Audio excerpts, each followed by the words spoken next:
নমস্কার, স্কিল বাংলা চ্যানেলে আপনাদের সকলকে স্বাগত জানাই।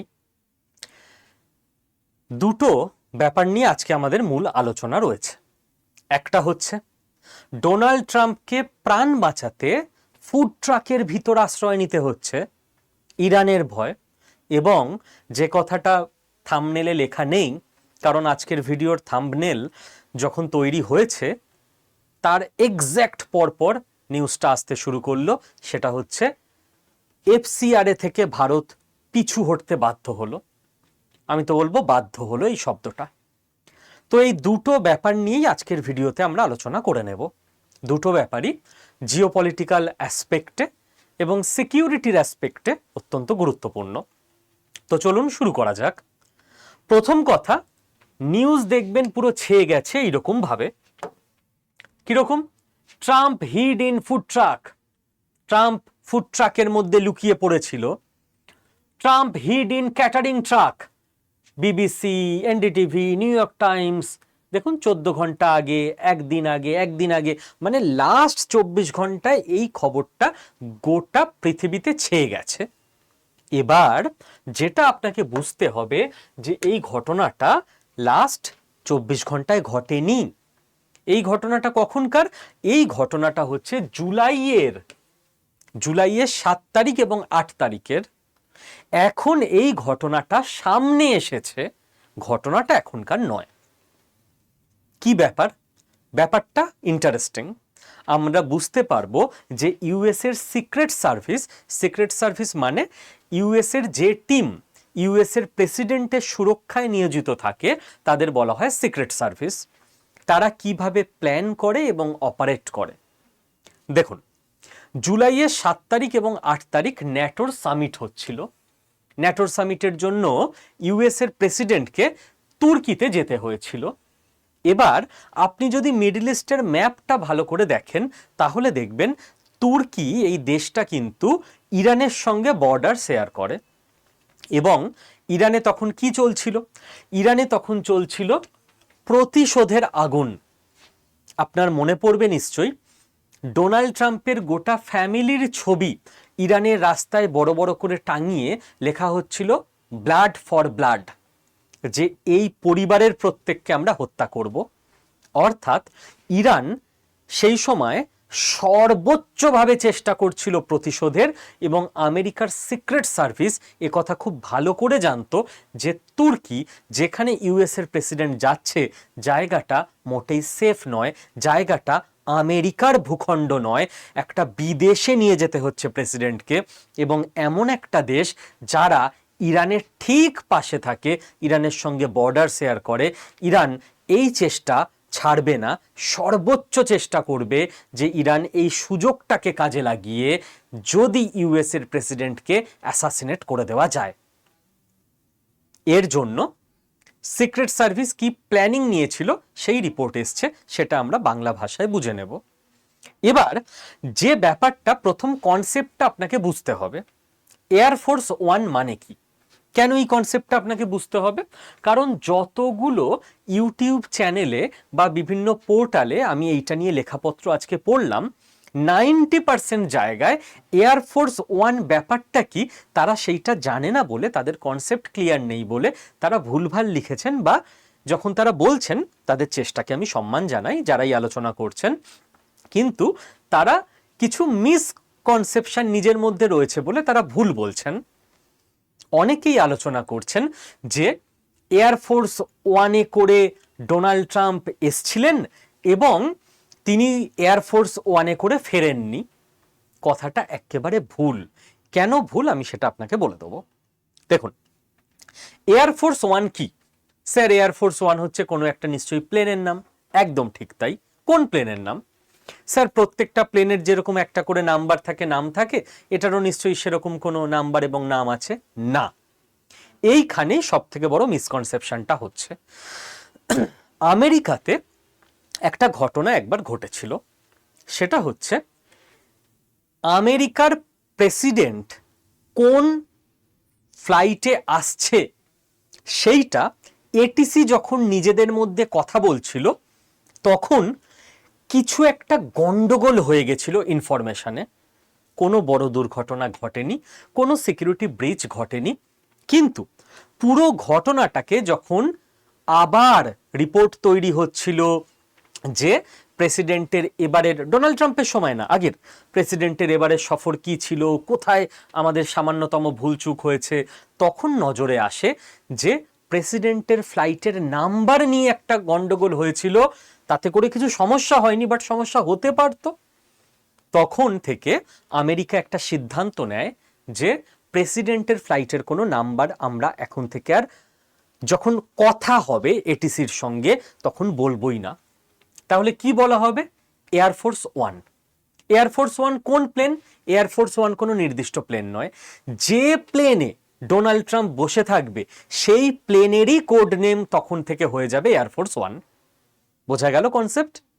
অর্থাৎ ডোনাল্ড ট্রাম্প যদি এক্স প্লেনে কোনোদিন সফর করে সেই দিনের জন্য সেটাই এয়ারফোর্স ওয়ান, যেই মুহূর্তে তিনি ওয়াই প্লেনে উঠে গেলেন সেই মুহূর্তে থেকে ওটাই এয়ারফোর্স ওয়ান। এবার যেটা দেখা গেছে যে এই যে 7ই জুলাই যখন টার্কিতে ডোনাল্ড ট্রাম্প এসেছিলেন তখন উনি বোয়িং 7478 এই প্লেনে এসেছিলেন। তো অনেকেই গুলিয়ে ফেলছে যে উনি এয়ারফোর্স ওয়ানে এসেছিলেন না বোয়িং 7478 এসেছিলেন। প্লেনটা হচ্ছে বোয়িং 7478। যখন উনি ওটায় চড়ে এসছেন তখন ওটারই কোড নেম এয়ারফোর্স ওয়ান। বোঝা গেল? আচ্ছা, এইবার যখন উনি তুর্কি থেকে বাড়ি ফিরবেন, ইউএসএতে ফিরবেন, আসল প্ল্যানটা সেই সময় এক্সিকিউট করা হয়েছিল। কারণ ইউএস সিক্রেট সার্ভিসের কাছে খবর ছিল যে ইরান চেষ্টা করছে এই সময় ডোনাল্ড ট্রাম্পকে এলিমিনেট করে দিতে। তো প্ল্যান কি বানিয়েছিল সিক্রেট সার্ভিস? প্ল্যান যেটা বানানো হয়েছিল সেটা হচ্ছে ডোনাল্ড ট্রাম্প যে প্লেনে করে এসছেন বোয়িং 7478 সেই প্লেনটাকে কোথাও আর দেখা গেল না। এই প্লেনটা ডোনাল্ড ট্রাম্প নতুন জাস্ট ইউজ করতে শুরু করেছিলেন কদিন হলো। এর আগে যে প্লেনটা ডোনাল্ড ট্রাম্প সাধারণত ইউজ করতেন দেখা গেল এয়ারপোর্টে সেই প্লেনটা রয়েছে। তো অনেকে আবার ওই মিসকনসেপশনে গুলিয়ে ফেলছে যে উনি এয়ারফোর্স ওয়ানে এসেছিলেন, এটা তাহলে অন্য প্লেন, বাট যে প্লেনে যখন তিনি উঠবেন তখন সেটাই এয়ারফোর্স ওয়ান। তো এয়ারফোর্স ওয়ান হিসেবে এয়ারপোর্টে দাঁড়িয়ে রয়েছে ওল্ড একটা প্লেন, যে প্লেনে উনি আসেননি। উনি এসছেন বোয়িং 7478, আর যেটা দাঁড়িয়ে রয়েছে সেইটা অন্য প্লেন। তো ঠিক আছে, হতেই পারে। এই এয়ারফোর্স ওয়ান এখন যেটা দাঁড়িয়ে রয়েছে ইউএস এর প্রেসিডেন্টকে নিয়ে যাবার জন্য, সেই দিকে ইউএস প্রেসিডেন্টের গাড়ি এগোয়। ডোনাল্ড ট্রাম্প এই প্লেনটাতে উঠে পড়লেন। উনি যে উঠে পড়লেন সেটাও দেখা গেছে, রিপোর্টাররা দেখেছেন। এইবার একটা ক্যাটারিং ট্রাক এই প্লেনটার দিকে এগিয়ে আসে, যেটা খুব স্বাভাবিক ঘটনা যে খাবার বা অন্য যাবতীয় জিনিসপত্র যেগুলো এই প্লেনে তুলতে হবে, যে প্লেনে প্রেসিডেন্ট ফ্লাই করবেন, যেটার কোড নেম যেই মুহূর্তে প্রেসিডেন্ট উঠে গেছে ওটার কোড নেম হয়ে গেছে এয়ারফোর্স ওয়ান। তো খাবার টাবার তো উঠবেই, নর্মাল ব্যাপার। কিন্তু যেটা কেউ জানতো না, যেটা এই মুহূর্তে রিপোর্ট এসছে লাস্ট 24 ঘন্টায় এবং সারা পৃথিবীতে আলোচনা চলছে, এবং জিওপলিটিক্যাল অ্যানালিস্ট, সিকিউরিটি অ্যানালিস্টরা যে রিপোর্টটাকে ডিটেলে পড়ছেন এবং কেস স্টাডি হিসেবে দেখছেন, প্লেনের সঙ্গে যখন ক্যাটারিং ট্রাক এসে কাছাকাছি দাঁড়িয়েছিল সেই সময় প্লেনের দরজা দিয়ে ক্যাটারিং ট্রাকের মধ্যে ঢুকিয়ে দেওয়া হয়েছিল ডোনাল্ড ট্রাম্পকে। আমি আজকের ভিডিওর যে থাম্বনেলটা গ্রাফিক্স টিমকে করতে বলেছি, তো ক্যাটারিং ট্রাকের মধ্যে উনি আছেন এটা ঠিক আনা যাচ্ছিল না, এই জন্য ওনাকে ওপরে বসাতে বলেছি আমি, যে একটা চাদর চাপা দিয়ে ওপরে বসে আছে এরকম কিছু বানিয়ে দাও প্লিজ। সেটাই থাম্বনেলে আছে আজকের ভিডিওয়ে। এই ক্যাটারিং ট্রাক আস্তে আস্তে চলে যায় এবং এই প্লেনটা টেক অফ করে। সবাই কি জানে যে প্রেসিডেন্ট টেক অফ করলো না, ফাঁকা প্লেন অন্য লোকজনকে নিয়ে টেক অফ করে চলে গেল। প্রেসিডেন্ট প্লেনে ঢুকেছিল কিন্তু অন্য দরজা দিয়ে ক্যাটারিং ট্রাকের মধ্যে ঢুকে যায়। এবং ক্যাটারিং ট্রাকটা এরপর কোথায় চলে যায়? C-32A, এই একটা ছোটখাটো প্লেনের কাছে। এই C-32A যে ছোটখাটো প্লেন, এই প্লেনটায় ক্যাটারিং ট্রাক থেকে ঢুকে যায় লুকিয়ে লুকিয়ে ইউএস এর প্রেসিডেন্ট, সর্বশক্তিমান দেশের সর্বশক্তিমান প্রেসিডেন্ট ডোনাল্ড ট্রাম্প। এইভাবে ইরানকে বোকা বানিয়ে প্রাণে বাঁচে আমেরিকার প্রেসিডেন্ট। C-32A এরপর তুর্কি থেকে ফ্লাইট শুরু করে এবং ফ্লাই করে চলে যায় ইউকেতে, ইউনাইটেড কিংডমে, লন্ডন, ব্রিটেন, ইংল্যান্ড, ইউকের একটা এয়ারপোর্টে C-32A এসে নামে।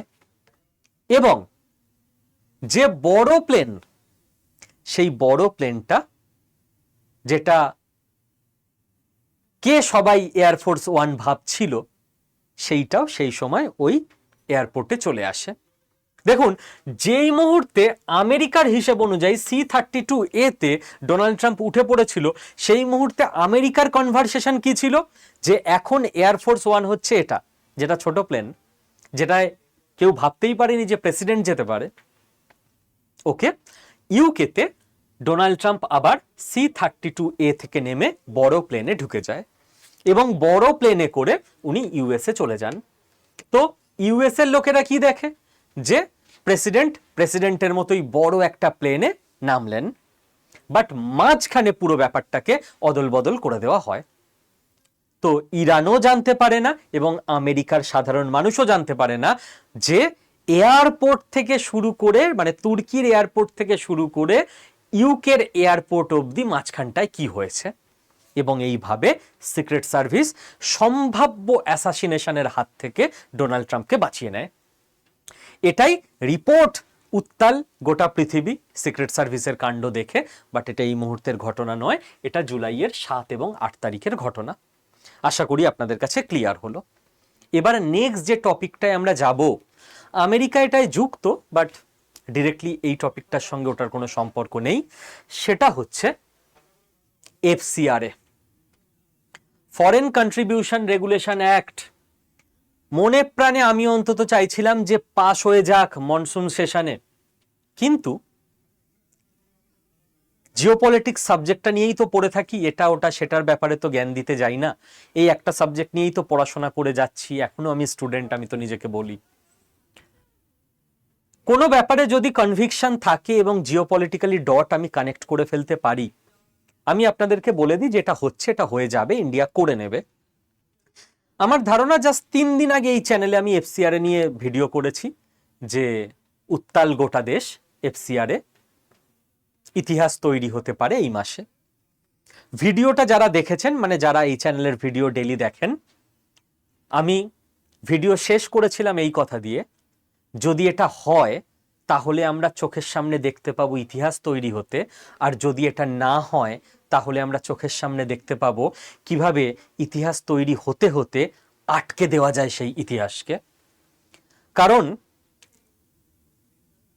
ইউএস এর ভাইস প্রেসিডেন্টের যে ফোনটা এসছিল প্রধানমন্ত্রী মোদির কাছে, সেখান থেকেই আমার খটকা লাগছিল যে ভারত রিস্কটা নেবে কিনা। এবং আমি এটা 3 দিন আগে গোটা অ্যানালিসিস করেছিলাম যে সরকার এই রিস্কটা নেবে কিনা, যে আমেরিকার সঙ্গে আমরা সামনাসামনি লড়তে প্রস্তুত। অনেকেরই আপনাদের মনে হচ্ছিল, সারা ভারতবর্ষেও লেখালেখি চলছিল, যে ডিলিমিটেশন বিল পাস না হতে পারে, কারণ ওখানে 2/3 সংখ্যাগরিষ্ঠতা দরকার, যেটা বিজেপির কাছে নেই। কিন্তু FCRA পাস হয়ে যাবে, কোনো ব্যাপারই না, কারণ 50% সংখ্যা দরকার, যেটা বিজেপির কাছে আছে। বিজেপির কাছে নেই, বাট NDA এর কাছে আছে। অনেকে হয়তো কমেন্টও করেছিলেন যে আপনি কিছু বোঝেন না ইন্টারনাল পলিটিক্স, বিজেপির কাছে সংখ্যা আছে, কেন পাস হবে না? সংখ্যা থাকলেই পাস হয় না। দেশের মধ্যে কি হবে সেটা ডিপেন্ড করে বৈদেশিক শক্তিগুলোর সমঝোতার ওপর। তো আমরা দেখলাম সংখ্যা থাকা সত্ত্বেও FCRA পাস হলো না, পাস করানো গেল না, ভারতকে পিছু হটতে হলো। ওই ক্যালকুলেশনটায় যদি আমি ক্লিয়ার থাকতাম, তো 3 দিন আগে আমি বলে দিতাম এটা তো কোনো ব্যাপারই না, ইজিলি পাস হয়ে যাবে। ওকে, তো এটুকু ভরসা করতে পারেন, যারা দীর্ঘদিন ধরে এই চ্যানেল দেখেন তারা তো ভরসা করেন যে কথা যেটুকু বলছি সেটা কিছু ভেবেচিন্তেই, কিছু ক্যালকুলেশন করেই বলছি। 13ই আগস্ট মনসুন সেশনের শেষ দিন, মানে আগামীকাল। আগামীকালের পরে আপাতত আর এফসিআর এ পাশ করানো যেতও না। তার জন্য একটা নিউজ আসছিল যে স্বাধীনতা দিবসের ঠিক পরপর 16, 17, 18ই আগস্ট 3 দিনের একটা স্পেশাল সেশন ডেকে এফসিআর এ পাশ করানোর চেষ্টা হতে পারে।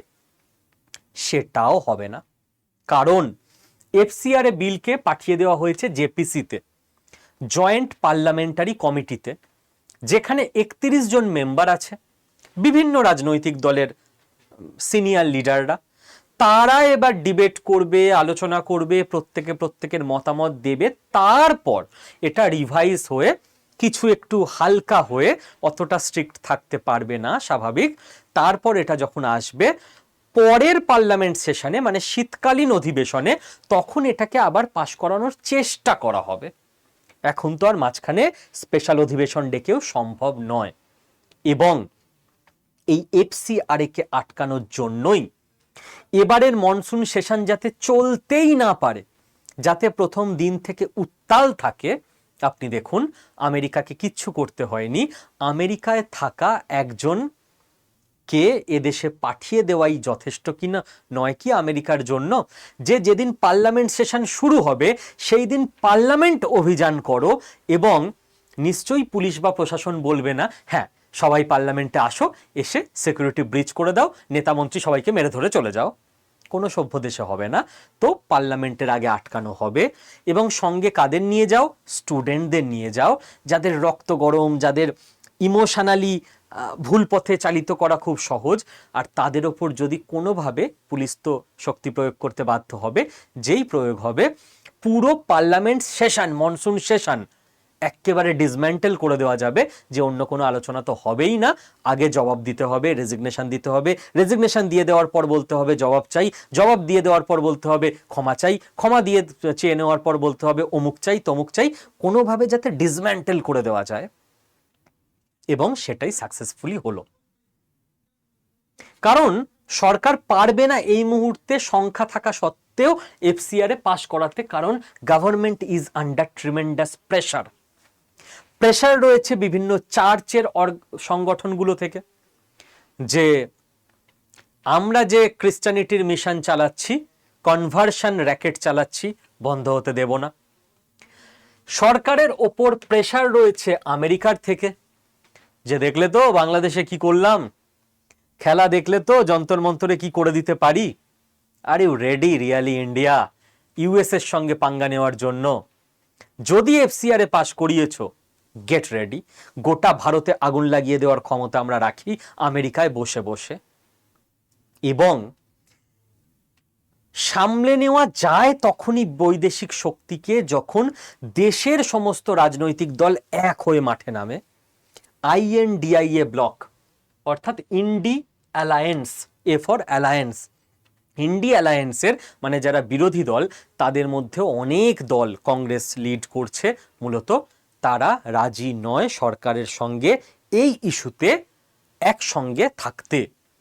তো government is under tremendous pressure, বিদেশের চাপ, চার্চের অর্গানাইজেশনগুলোর চাপ, এবং বিরোধী দলের চাপ, তার মানে বিরোধী দলের সমর্থকদের চাপ, আর তার মানে দেশের মধ্যে সিভিল ওয়ার লাগিয়ে দেওয়া যেতে পারে যদি এই মুহূর্তে ইউএস এর এগেনস্টে গিয়ে এফসিআর এ জোর করে পাশ করানো হয়। এফসিআর এ তো পাশ হয়ে গেল, এবার দেশের মধ্যে সিআইএ যদি গৃহযুদ্ধ লাগিয়ে দেয়, সেটাকে সামলাবে কে? সেটা সামলানোর মতো ম্যাচিউরিটি আমাদের সোসাইটির কি আছে? নেই। গভর্নমেন্টকে পিছু হটতে হলো। এখানে আমার খুব দুঃখ লাগে ইসরায়েলকে দেখে। আপনি ইসরায়েলকে দেখুন, নাফতালি বেনেট বেঞ্জামিন নেতানিয়াহুকে আজকের ভাষায় ধুইয়ে দেয় যে আপনি অযোগ্য প্রধানমন্ত্রী, আপনি করাপশন করেছেন, আপনি পদত্যাগ করুন। ডেমোক্রেসিতে এটা থাকবেই, এটা থাকা দরকার। কিন্তু যখন ইরানের প্রসঙ্গ আসে, তুর্কির প্রসঙ্গ আসে, পাকিস্তানের প্রসঙ্গ আসে, ইসরায়েলের সিকিউরিটির প্রসঙ্গ আসে, নাফতালি বেনেট বেঞ্জামিন নেতানিয়াহুর পাশে গিয়ে দাঁড়ায় এবং বলে আপনি কি করছেন, আমি থাকলে তো এর 10 গুণ করব। এবং ইসরায়েলের মানুষ একজোট হয় যে আমার দেশের সুরক্ষার প্রশ্নে অন্য সব কিছু পরে আসতে পারে, আগে এটা। যে পার্টি আমার দেশের সুরক্ষা যত স্ট্রিক্ট করবে আমরা সেই পার্টিকে সমর্থন করব। আমার দেশের অবস্থা দেখুন। এবং যতক্ষণ না আমার দেশের সাধারণ মানুষের মধ্যে আন্ডারস্ট্যান্ডিং তৈরি হবে জিওপলিটিক্স নিয়ে, ততক্ষণ এই চক্রব্যূহ থেকে আমাদের বেরোনো সম্ভব নয়। যেরকম আমাদের দেশে ইলেকশনে, আপনি বলুন না, আমাদের দেশের ইসরায়েল কি বলছে, বেঞ্জামিন নেতানিয়াহু বলছে আমি ইরানকে 10 বছরে শেষ করব, নাফতালি বেনেট বলছে আমাকে ক্ষমতায় আনুন আমি 5 বছরে শেষ করব। কম্পিটিশন চলছে। আর আমাদের এখানে কি কম্পিটিশন চলছে? আমি জিতলে 1,500 দেব, আমি জিতলে 3,000 দেবো, আমি জিতলে 5,000 দেব, এই কম্পিটিশন চলছে। কেন রাজনৈতিক দলগুলো এটা করছে? কারণ রাজনৈতিক দলগুলো জানে যে মানুষের মেন ইস্যু হচ্ছে কতটা সে ভাতা পেলে খুশি হবে। তো মানুষের সমর্থন দরকার সরকার বানাতে, মানুষের সমর্থন যে ইস্যুতে পাবো সেই ইস্যুতেই ভাই দিয়ে দিই মানুষকে, কাজ মিটে যাবে। বাট আমাদের দেশের সমাজ মানে সাধারণ মানুষরা যদি জিওপলিটিক্স নিয়ে সচেতন হয়, যদি আমার দেশের ভোটে ইসরায়েলের মতোই জিওপলিটিক্স একটা প্রধান ইস্যু থাকে, যে ভোট দেব, হ্যাঁ হ্যাঁ প্লিজ ভোট দেবেন, এত টাকা দেবো, দাঁড়ান টাকা পরে হবে। জিওপলিটিক্যালি আপনি কি কি স্টেপ নেবেন জিতলে? এফসিআরে আপনি আনবেন, আমাদের দেশে যে ফরেন ফান্ডিং ঢুকছে সেগুলো বন্ধ করার জন্য আপনার পার্টি কি কি করবে? রাজনৈতিক দলগুলো দুদিনে পাল্টে যাবে যে আমাদের দেশের মানুষ দেশের সিকিউরিটি নিয়ে জিওপলিটিক্স নিয়ে সচেতন হয়ে গেছে, তো আমাদের যদি এদের ভোট পেতে হয় স্ট্রিক্ট স্ট্যান্ড নিতে হবে। কিছু মনে করবেন না, একটা খারাপ কথা বলছি, বাপ বাপ বলে পলিটিক্যাল পার্টিগুলো শুধরে যাবে যদি আমরা সাধারণ মানুষরা, ভোটাররা, পলিটিক্যাল পার্টির সমর্থকরা এটা দেখে নিই যে আমার দেশের সিকিউরিটি যে ব্যবস্থা করবে আমি তো ভাই তাকেই ভোট দেবো। এবং এই ইস্যুটাকে তুলে বিভিন্ন রাজনৈতিক দলগুলোর মধ্যে কম্পিটিশন লাগিয়ে দেবো কে বেশি সিকিউরিটি নিয়ে স্ট্রিক্ট হতে পারে। ভোটের লোভ দেখালেই ওরা কম্পিটিশন শুরু করে দেবে, ওদের আর কিছু ব্যাপার নেই। আপনি কালকে বলুন না যে আমরা সেই পার্টিকে ভোট দেবো যেই পার্টি দেশকে বেচে দেবে। সব পার্টি লাইন দিয়ে বলবে আমি এলে 2 দিনে বেচে দেবো, আমি এলে 1 দিনে বেচে দেবো। তো পাবলিক যেমন ডিমান্ড করবে পলিটিক্যাল পার্টিগুলো তেমনই করবে, ওদের ভোটে জেতা নিয়ে কথা, সোজা হিসেব। তো এফসিআর সেদিন পাস হতে পারবে যেদিন সারা ভারতের মানুষ ডিমান্ড করবে যে আপনাকে আমি ভোট দেবো, এমপি হিসেবে পার্লামেন্টে পাঠাবো, এফসিআর এর সাপোর্ট করতে হবে। সে আপনি যে পার্টিরই হন না কেন, এফসিআর এর সাপোর্ট না করলে ভোট দেব না। সবাই সাপোর্ট করবে, সাপোর্ট করতে বাধ্য হবে। আমি আপনাদের কাছে রিকোয়েস্ট করব, এফসিআর নিয়ে জনমত তৈরি করুন। যদি মনে হয় আমার এই ভিডিওটা আপনি 10 জনকে পাঠাবেন, পাঠান। যদি মনে হয় আমার ভিডিওর কোনো অংশ আপনি ক্লিপিংস কেটে স্ক্রিন রেকর্ড করে নিজের ফেসবুকে ছাড়বেন, ইনস্টাগ্রামে ছাড়বেন, ছাড়ুন, আমার কোনো আপত্তি নেই। মানুষকে বোঝান, মানুষের মধ্যে সচেতনতা তৈরি করুন। এটা আমাদের দেশ, এই দেশটাকে আমাদেরই রক্ষা করতে হবে, বাইরের কোনো কেউ এসে রক্ষা করবে না। সবকিছু অজিত দোভাল স্যার করে দেবে, হয় না। কারণ জিওপলিটিক্সের বড় বড় ডিসিশন আটকে যায় এরকম নোংরা ইন্টারনাল পলিটিক্সে। তো আমি অপেক্ষা করে থাকবো যে উইন্টার সেশনে অন্তত এটাকে আমরা পাশ করাতে পারি কিনা, এবং এই স্ট্রিক্ট ফর্মেই পাশ করাতে পারি কিনা। আর একটা কথা আমি আপনাদের কাছে আবারও আবেদন করব, যে আমেরিকা একটা ফোনে ভারতবর্ষের ডিসিশন ঘুরিয়ে দিচ্ছে, থ্রেট করতে পারছে, কিসের দমে? আবেগে চলবেন না, না না না আমরা এমন শক্তিশালী দেশ, কেউ আমাদের থ্রেট করতে পারে না। কে বলেছে? আমেরিকার কাছে যা ইকোসিস্টেম আছে, পৃথিবীর যে কোনো দেশকে ওরা যদি টার্গেট করে নেয় ভেঙে চুরে দিতে পারে। যুদ্ধ করে নয়, সামনাসামনি সফট পাওয়ার দিয়ে, টেকনোলজি দিয়ে। কারণ ওদের কাছে ইকোনমি আছে, টাকা আছে। টাকা ছড়িয়ে অনেক কিছু, দিনকে ওরা রাত, রাতকে ওরা দিন বানিয়ে দিতে পারে। তো আপনি আমেরিকাকে তখনই টক্কর দিতে পারবেন যখন আপনার ইকোনমি সেই লেভেলে স্ট্রং হবে। চীনকে দেখে শিখুন। চীন পৃথিবীর অন্যান্য দেশের সঙ্গে যুদ্ধ করতে যায়নি। চীন লাস্ট কবে যুদ্ধ করেছে আপনি মনে করে দেখুন। চীন তাইওয়ানকে চাইলেই দখল করে নিতে পারে, এখনো নামছে না দখল করতে। চীন ভাবছে সব হয়ে যাবে, আগে আমার টাকাটা হয়ে যাক, তারপর কে আমেরিকা আর কে কি আমি বুঝে নেব। কারণ টাকা দিয়েই অস্ত্র হবে, টাকা দিয়েই টেকনোলজি হবে, আর টাকা দিয়েই ন্যারেটিভ হবে, টাকা দিয়েই সব হবে। আমি তো গোটা দেশকে বদলে দিতে পারবো না, কিন্তু ওই আমার জীবনের একটাই স্বপ্ন, যে যেদিন ইতিহাস লেখা হবে সেদিন যেন এটা না লেখা হয় যে শুভদীপ বিশ্বাস নামক একজন মানুষ দেশ যখন লড়াই করছিল তখন চুপ করে বসেছিল। আমি আমার সাধ্যমতো বেস্টটা দিয়ে এফোর্ট দেব যদি আমি সামান্যতম কিছু চেঞ্জ করতে পারি। তো আমাদের মিশন কি? আমার মিশন ক্লিয়ার, যে আমি কি এমন করতে পারি যাতে করে আমার দেশের ইকোনমি বাড়ে। আমি কি এমন করতে পারি যাতে করে একজন ফ্রেশার স্টুডেন্ট 21, 22, 23, 24 বছর বয়স সে ইমিডিয়েট চাকরি পেতে পারে। আমি কি এমন করতে পারি যে একজন মধ্যবয়সী লোক 40, 45, 50 বছর বয়স যিনি চাকরি করছেন তার মাইনে বাড়তে পারে, প্রমোশন হতে পারে। আমি কি এমন করতে পারি যেই ভদ্রলোক বা ভদ্রমহিলা ব্যবসা করছেন তার যদি মাস গেলে 30,000 টাকা প্রফিট হয়, আমার কোনো হেল্পে পরের 2-3 মাস পর থেকে তার প্রফিটটা যাতে 50 থেকে 60,000 টাকা হয়ে যেতে পারে। আমি কি এমন করতে পারি যিনি গৃহবধূ বা অবসরপ্রাপ্ত মানুষ, বাড়িতে রয়েছেন, 4-5 ঘন্টা তার কাছে টাইম আছে, তিনি বাড়িতে বসে ওয়ার্ক ফ্রম হোমের মাধ্যমে, পার্ট টাইম কাজের মাধ্যমে কিছু উপার্জন করে নিতে পারেন ফ্রিল্যান্সার হয়ে। এবং তার উত্তর আমার কাছে একটাই, যে আমি এই মানুষগুলোকে এআই শিখিয়ে দিতে পারি, artificial intelligence. Sales marketing automation হয়ে বিজনেসম্যানের ইনকাম বেড়ে যাবে। যিনি চাকরি করছেন তার কাজ 10 গুণ প্রোডাক্টিভিটি হয়ে মাইনে বেড়ে যাবে। যে স্টুডেন্টটা চাকরি খুঁজছে তার এআই স্কিল থাকলে তার চাকরি পাওয়ার সম্ভাবনা অনেক বেড়ে যাবে। যার হাতে 4-5 ঘন্টা সময় আছে, অবসরপ্রাপ্ত মানুষ বা গৃহবধূ, তিনি বাড়িতে বসে 20-25 হাজার টাকা তো অন্তত মাস গেলে উপার্জন করে নিতে পারবেন যদি তিনি এআই জানেন এবং কি করে এআইকে কাজে লাগিয়ে বিভিন্ন ছোটখাটো স্কিল দিয়ে কাজ করতে হয় সেটা শিখে নিতে পারেন।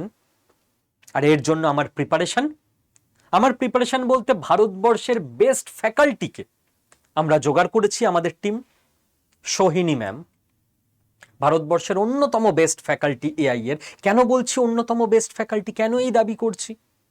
যার 20 বছরের ইন্ডাস্ট্রি এক্সপেরিয়েন্স আছে, যে কিভাবে অ্যাকচুয়ালি কোম্পানিগুলোতে কাজ হয়, এবং যিনি জানেন কি করে পড়াতে হয়, এবং যিনি বাঙালি বাংলায় পড়াবেন, কারণ এই লেভেলের কোর্স হিন্দি বা ইংরেজি ছাড়া পাওয়া যায় না।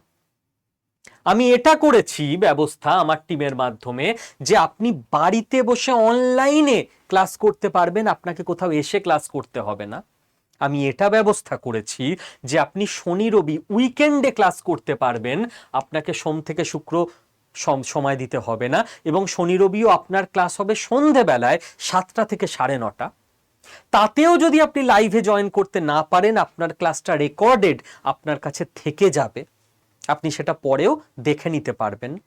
আমরা এটা ব্যবস্থা করেছি যে আপনাদের কোর্সের মধ্যে মিনি প্রজেক্ট বা অ্যাসাইনমেন্ট দেওয়া হবে, যাতে হাতে কলমে আপনি আর্টিফিশিয়াল ইন্টেলিজেন্স এআই ইউজ করতে শিখে যান। এবং কোনো প্রি রিকুইজিট কোয়ালিফিকেশান বা কোনো বয়সের ব্যাপার নেই। যে আর্টস পড়েছেন তিনিও জয়েন করতে পারবেন, যিনি সায়েন্স পড়েছেন তিনিও জয়েন করতে পারবেন। আমরা এটা ব্যবস্থা করেছি এই কোর্সটা করার পর আপনি যাতে এমন একটা সার্টিফিকেট পান যেটা শুধু ভারতে না গোটা পৃথিবীতে স্বীকৃত হবে। আইআইটি মাদ্রাজ থেকে আপনি কোর্স কমপ্লিশন সার্টিফিকেট পাবেন আড্ডা 24/7 ইনস্টিটিউট, স্কিল বাংলা যার পার্ট, সেই স্কিল বাংলা আড্ডা 24/7-এর সঙ্গে আইআইটি মাদ্রাজ প্রবর্তকের সেই টাই আপ রয়েছে। আপনি জীবনে একটা আইআইটির সার্টিফিকেট পাবেন, আইআইটি, আই রিপিট। এবং এবং এমন একটা ফিজের মধ্যে পাবেন যেটা মনে হয় সারা ভারতে অন্য কোনো ইনস্টিটিউট দিতে পারে না। আপনার শুনেই মনে হয়েছে যে কম করে তো লাখখানেক টাকা ফিজ হবে। এবং এই কোর্সের মধ্যে ওভারঅল এআই ইউজ আপনি শিখবেন। এআই দিয়ে ভিডিও এডিটিং থেকে, এআই দিয়ে অ্যাপ বানানো থেকে, এআই দিয়ে গ্রাফিক্স ডিজাইনিং এর কাজ থেকে, এআই দিয়ে মার্কেটিং থেকে, এআই দিয়ে সেলস থেকে, এআই দিয়ে কন্টেন্ট রিসার্চ থেকে। এমন কোনো মানুষ হতে পারে না যার এই কোর্সটা কাজে আসবে না কোনো না কোনো ফিল্ডে। এই হেন কোর্সের ফিজ ৬,২৫০ টাকা। স্যার প্রত্যেক মাসে? না, জীবনে একবার। কোর্সটা মোটামুটি ৩-৩.৫ মাসের হবে। কোর্স শুরু হচ্ছে ১৬ই আগস্ট, শনি রবি সন্ধ্যেবেলা ক্লাস হবে। ১৬ই আগস্ট শুরু হয়ে তারপর থেকে শনি রবি করে চলতে থাকবে। জীবনে একবার নিজের জন্য, নিজের ওপর ৬,২৫০ টাকা ইনভেস্টমেন্ট এবং ৩ থেকে ৩.৫ মাসের এফোর্ট, ব্যাস। স্যার এতে করে পাল্টে যাবে দেশের ইকোনমি? হয়তো 0.01% পাল্টাবে, ওটুকুই আমার অবদান থাকুক। আমার টিম রেডি আছে আপনার ফোন রিসিভ করার জন্য। আমি আপনাদের রিকোয়েস্ট করব, এটা আমার টিমের ফোন নাম্বার 9650634247।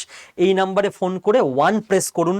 আপনার মনে যাবতীয় যা জিজ্ঞাসা আছে আমার টিমকে জিজ্ঞাসা করে নিন, জিজ্ঞাসা করে নিয়ে এনরোল করে নিন।